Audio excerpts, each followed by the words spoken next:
Good afternoon, you beautiful human, and welcome to Tiger Tuesday at the later time of what time is it? Oh, maybe 10 to 5 to 4.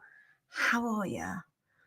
I want to start off today's live, first of all, with a little message to Natasha, who messaged me this morning and went, "Where is your Tiger Tuesday? I always dig into it for my inspiration, and it's not there today." And you're right. So as I messaged her, Natasha, this bad boy is for you. And I want to talk today about the word should. Where is it showing up in your life? Where is it showing up in your parenting? Because when we live and continuously are using the word should, this often means that we are living, working, being really in line with other people's expectations, or possibly even expectations that perhaps we have put on ourselves that don't need to be there. There's a lot of guilt implied, there's a lot of expectation, both of which are not great feelings, in my humble opinion. So, as many of you may know, I was due to be running my free live coaching series called 5 Days to Fierce. Now, I run this once or twice a year. It is epic. I give so much of value in my free 5-day coaching series. And all the women that come to it, like, we all get so much from it. However, it takes a huge amount of focus and energy and preparation, etc., in order for it to happen. And this last 5 days, I cannot lie, has just been a complete and utter shizzle show, for want of a better expression. Like, literally everything that could have gone wrong has gone wrong. My Facebook ad account went down. I couldn't run my ads for the challenge. My mum's house fell through. I had to do 9 viewings. One of my kids got sick.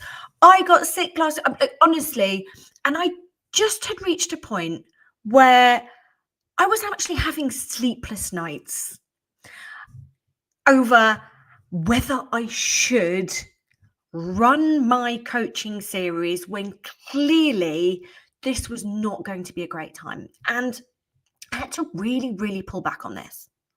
And the reason why I'm mentioning this and telling you this as my story is because I'm just interested, because how many other people do you think would be having sleepless nights that I'm not running my free coaching series? I'm guessing probably not very many, or probably none at all. And the pressure that I was putting on myself to show up, to do the thing, because conscientiousness is very important to me and I like my words and behavior to align. Integrity is everything. And therefore, the amount of pressure that I was putting on myself in order to run this coaching series, despite all, and let's not also just throw into the fact that I'm emigrating in like about 10 weeks, with all of that going on as well. So the decision, or the I should do this, is completely self-inflicted. And the invitation for you today is to start digging into where is should showing up in your life. You should be doing this. You should be parenting your child this way. You should be living this way. You should be blah, blah, blah. Where does it feel in your body when you say should? Because for me, should feels heavy. Am I right? Where do you feel it? I would love to know if you drop me a comment down below where you feel should in your body. And it just really reminded me of a conversation that I had with this lady in the village, where I had said that I was going to be buying a house in Portugal, running my life and my business in Portugal. And she was like, you can't do that. I was like, yes, I can. And she said, no, but you can't, because then it's like being on holiday all of the time. You can't do that. And I was like, no, it's okay. People live in Portugal. There's lots of people that live in Portugal. And I lived in Brighton for 25 years, which also feels like being on holiday. And I just think, if I can work from anywhere in the world, why would I not want to live and work somewhere where that makes me feel amazing, where there's like access to amazing beaches and fresh air and great food and well-being and conscious parenting retreats and all of the things that I love? Why would I not want to put myself in that environment, knowing that 80% little tip for you today, 80% of your success comes from your environment. And here's the thing, I followed the prescription for life. And I'd be really interested in knowing how many of you have followed this prescription. So I did the corporate career. I did that for 20 years, very successfully, actually. I did the marriage. I did the children. I bought the house. I did the things. It didn't work out for me. It did not make me happy. And if anything, what it did do, this prescription that we are sold for happiness, for living, it didn't work for me. I would love to know, is it working for you? Like, and I'm not saying that there aren't people out there that have this amazing career and happy family and all things and it's worked out for them. I'm saying for me, it has not worked out for me. And therefore, I know that when my children were old enough, I needed to find this prescription. I needed to find what it was that made me happy. And from that came La La Tigers. From that came the decision, the permission slip that I gave to myself to do things differently to what everybody told me that I should do. So if you are doing things because you feel that you should, and there's so much in there, isn't there? There's so much to unpack. Like, you should behave like this. Good girls. Good girls. Anyone's carrying the good girl label? Oh my goodness, the Mary Poppins thing. You got to get rid of that bad boy, right? You should be giving to everybody else. You should be putting the needs of your children. And yes, of course, you have to put the needs of your children first. But what I'm saying is that doesn't mean not at the expense of your own needs, not at the expense of you being depleted, exhausted. Like, not when your children are 14, 15, you need to be on the list somewhere. It's different when your child is needs feeding every 2 hours. Of course, you have to put their needs first because your child will die. But will your child die if you spend half an hour doing yoga for yourself before the school run? No.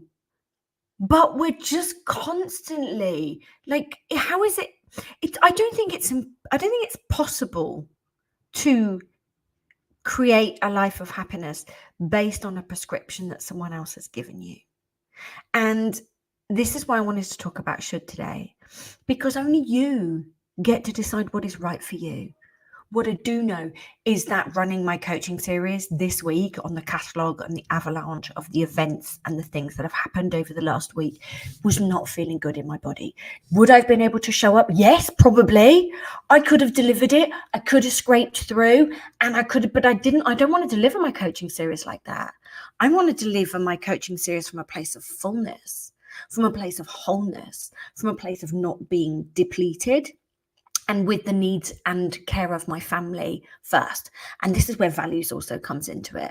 Because if you're not clear on the values that you run your life by, you're just going to find motherhood and life extremely challenging. So, for example, I know that my top value is health and my second value is freedom. My top value is health. My second value is family. And therefore, when I look at both those, in order for me to run my coaching series, I would have had to have compromised on my health and compromised on my family. And neither of those they're non-negotiable for me. That allows me to make the decisions that I need to make. If something's going to compromise my health and well-being, or something's going to compromise something to do with my family, then it has to be a no. Because I've learned that I love delivering to my free community. But should that be at the expense of myself and my family? Of course it shouldn't. So the invitation for you today is to dig into, where are you living with a should? Where are you living into other people's expectations of what you should do, what your life should look like? Happiness comes in so many forms. Your worth is not defined by the amount that you've achieved. Your worth is your worth is non-negotiable. We're all born worthy. We're all born these wholehearted, limitless creatures. How do we get back to that?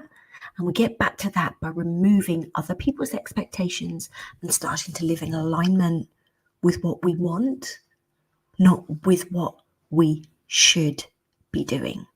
So I'm going to leave that with you. Natasha, I love you. I hope this has helped you today. And for anybody else, if you've taken something from this today, if you have something to share, please do drop me down in the comments below. I always circle back and read every single one. I'm sending you so much love. Stay fierce. And remember that your happiness is your own responsibility. I love you. Have a great day. Rah.